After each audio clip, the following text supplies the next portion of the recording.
की जय। महाराज की जय हो। कहो बनवाली, क्या संदेश लाए हो? महाराज, संदेश यह है, भगवान ऋषभदेव की तपस्या सफल होने से संपूर्ण प्रकृति अनुकूल बनकर लहरा उठी है। देवों ने उत्सव मनाया है। भगवान को केवल रत्न, केवल ज्ञान प्राप्त हुआ है। ये तो बहुत शुभ समाचार है। महाराज की जय हो। महाराज की जय हो। महाराज, आपको पुत्र रत्न की प्राप्ति हुई है। महारानी ने पुत्र को जन्म दिया है। ये तो तुमने बहुत शुभ समाचार दिया है। इसे सुनकर तो हम बहुत प्रसन्न हुए।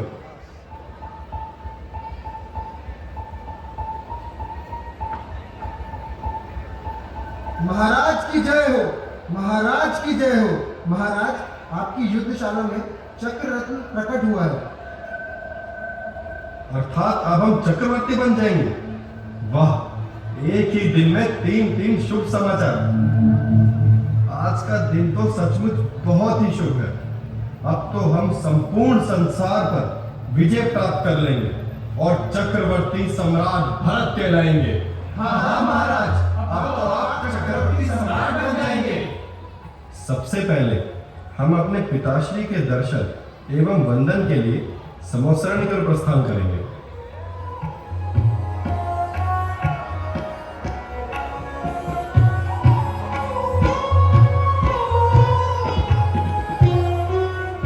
मंत्री जी, हमें अब चक्रवर्ती सम्राट बनने के लिए सभी राज्यों पर विजय प्राप्त करनी चाहिए।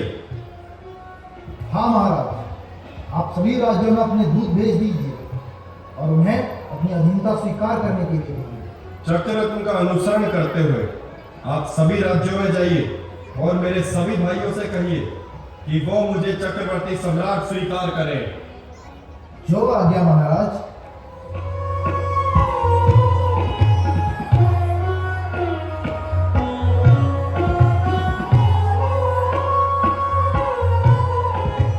राजा भरत की आज्ञा अनुसार दूत सभी राज्यों में पहुंचा और भरत का संदेश सुनाया। सभी भाइयों ने बिना किसी विवाद के अपना राज्य भरत को समर्पित करके अपने पिता मुनिराज ऋषभदेव के चरणों में जाकर अपना कल्याण करना उचित समझा। कुछ दिन पश्चात दूत वापस अयोध्या लौट आया।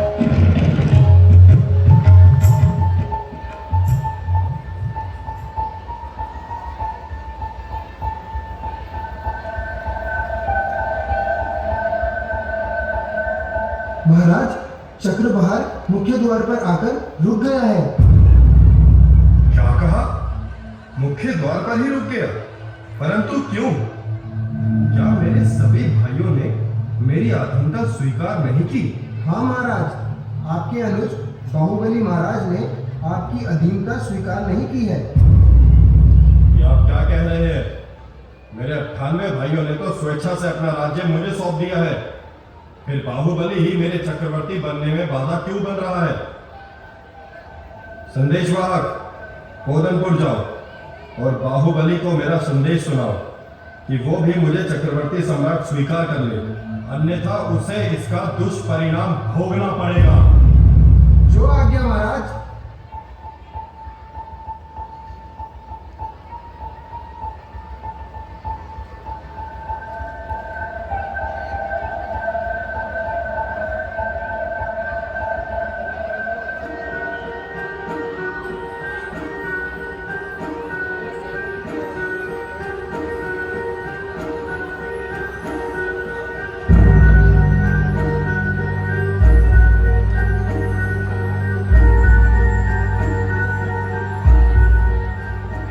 उधर उदयपुर के महाराज बाहुबली अपनी राजसभा में बैठे हुए इस बात पर विचार विमर्श कर रहे थे कि वो अपने अग्रज से इस विषय पर कैसे वार्ता करें और इसका क्या हल निकालें।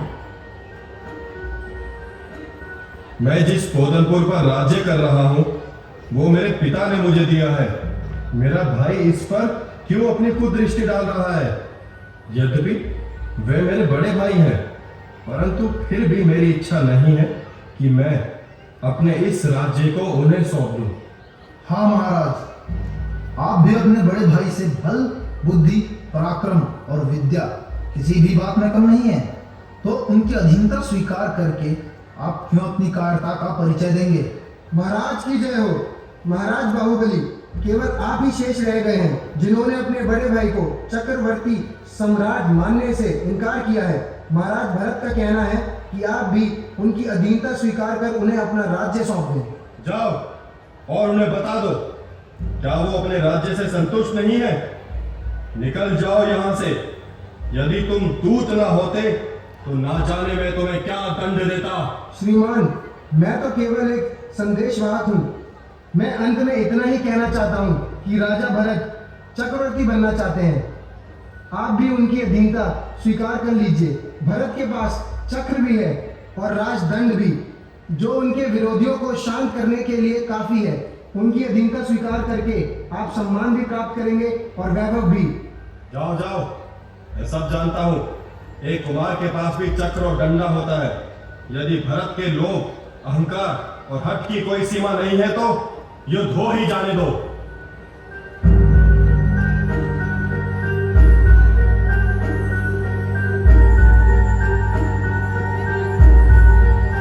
महाराज, क्या आप अपने बड़े भाई से युद्ध करेंगे? क्या ये उचित होगा? परंतु महाराज, युद्ध में तो अनेकों सैनिक मारे जाएंगे, घोर हिंसा होगी, दोनों पक्षों की हानि होगी, रक्तपात होगा और आप तो अहिंसा के पुजारी हैं।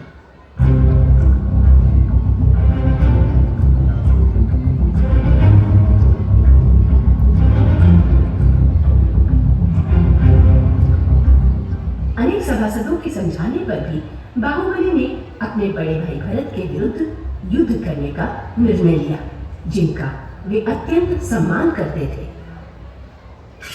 युद्ध, घोर विनाश का युद्ध। घोषणा हो गई। चल पड़ी अयोध्या की सेना कोदनपुर की ओर।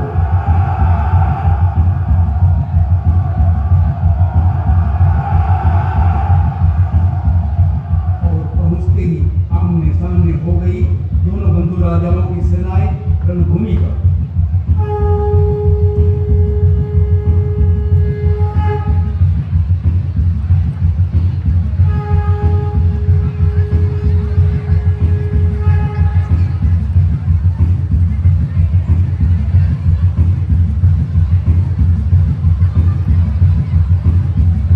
तब तो बड़ा भारी घमासान युद्ध छिड़ गया होगा। छिड़ने वाला ही था, इतने में एक आदेश आया।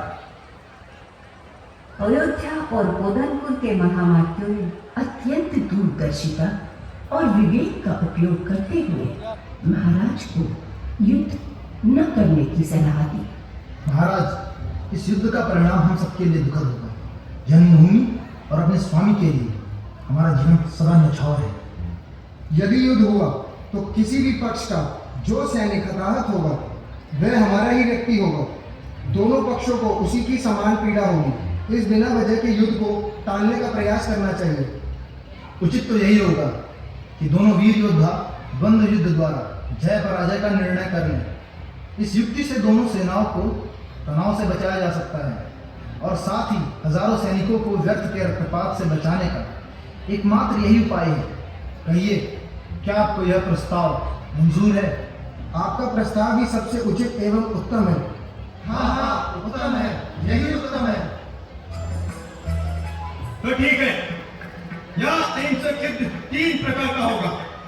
प्रथम दृष्टि युद्ध, द्वितीय जल युद्ध और तृतीय मान युद्ध।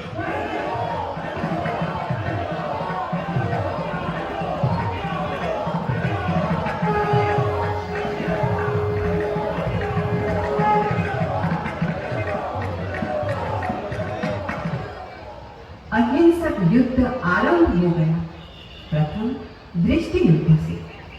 पल के जिसकी मुंडे पहले परास्त होगा वही। उन मेरे नैनों से अनुज बाहुबली अग्रज भरत के तेजस्वी नेत्र देखने लगे। वही ये नेत्र बचपन जैसे ही स्नेहित और स्नेह। यहाँ युद्ध कहाँ, यह तो था मधुर दृष्टि मिलन। और इस प्रकार भावुकता में सोचते निहारते अनायास अनुजन ने अचानक मुड़ गए भरत की स्नेह से तनय, झपक गई बढ़ती, जान नहीं पाए। बस हो गए। निर्णायक मध्यस्थों ने भरत को चौंकाने वाली घोषणा कर दी। पराजित हुए भरत, विजयी हुए बाहुबली।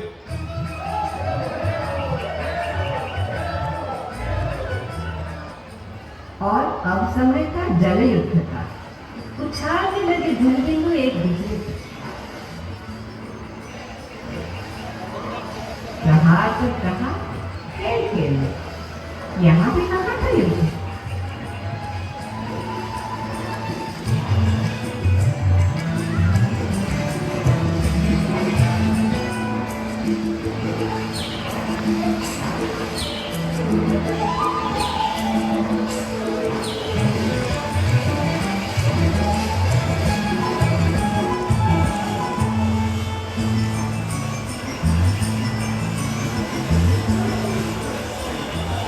थकान तो होनी थी खेल में, लेकिन थक गए भरत, डटे रहे बाहुबली, करते रहे जल की वर्षा। प्यार से मुस्कुराते देखते अग्रज को, स्वीकार कर ली पराजय भरत ने स्वयं की। समाप्त हुआ जल युद्ध भी, जल का कौशल भी। और अब शुरू हुआ मल्ल युद्ध।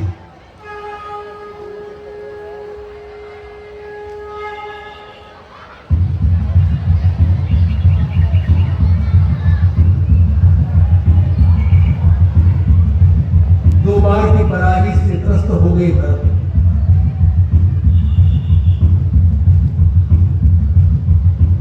दबोच लिया पराजय की भावना में।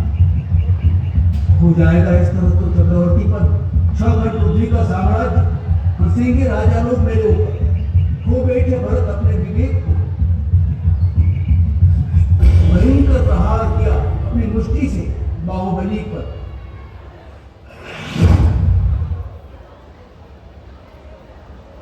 मुझ गया हाहाकार जनता में। चट्टानवत महाबली बाहुबली भी इस देर को बन गए शून्य मस्तिष्क।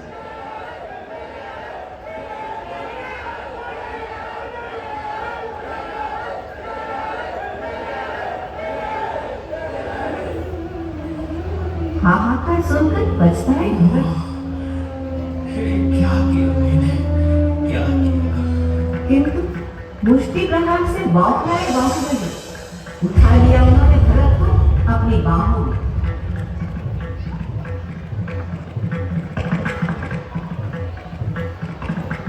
घुमा दिया पूरे युद्ध क्षेत्र में, फिर हाहाकार मचा जनता में। सिंह पटक देंगे क्या बाहुबली भरत को? मार देंगे क्या पटक कर? किंतु वैसे नहीं थे बाहुबली, साथ दिया विवेक ने, उतार दिया भरत को आदर और मान से। जय जयकार करने लगे देखने वाले सब। विचलित भरत ने चला दिया अपना दिग्विजयी चक्ररत्न अनुज बाहुबली को।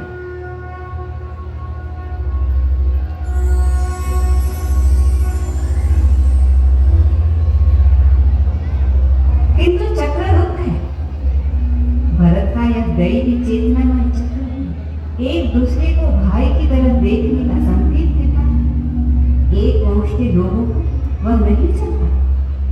अतः चक्र बाहुबली की गर्दन काटने के बजाय उनकी अहिंसा शक्ति आत्मबल के सामने मानो पराभूत होकर उनकी 3 प्रदक्षिणा करके अपने स्वामी चक्रवर्ती भरत महाराज के पास लौट।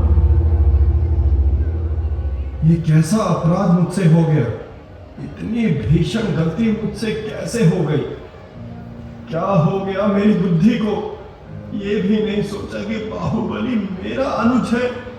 उचित और अनुचित के विवेक से स्वसंचालित ये चक्र, परंतु इसने भी भ्राता का अहित नहीं किया। मैं ये भूल गया था कि ये अनुज मोक्षकामी वीर पुरुष है। मुझे नहीं बनना चक्रवर्ती। वास्तव में बाहुबली ही चक्रवर्ती बनने के योग्य है। उसका साम्राज्य उसे सौंप कर मैं आत्म कल्याण की साधना में लग जाऊंगा। यही मेरे अपराध का पश्चाताप है। इसमें आपका कोई दोष नहीं है भैया। परिग्रह की रेखा सारे अनर्थों की जड़ है। अतः मैंने राज्य त्याग कर दीक्षा लेने का संकल्प लिया है।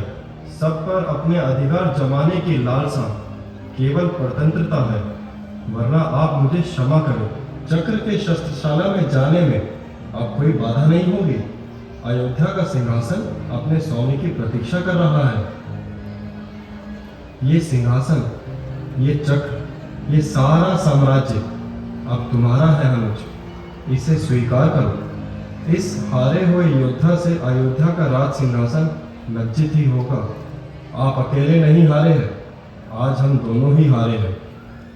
युद्ध में जय और पराजय तो योद्धा के जीवन का अंग है। अपने भीतर पनपते शत्रु से हारना ही हमारी हार है। अब मेरा जीवन भौतिक सत्ता की ओर नहीं, आध्यात्मिक सत्ता की ओर अग्रसर हो।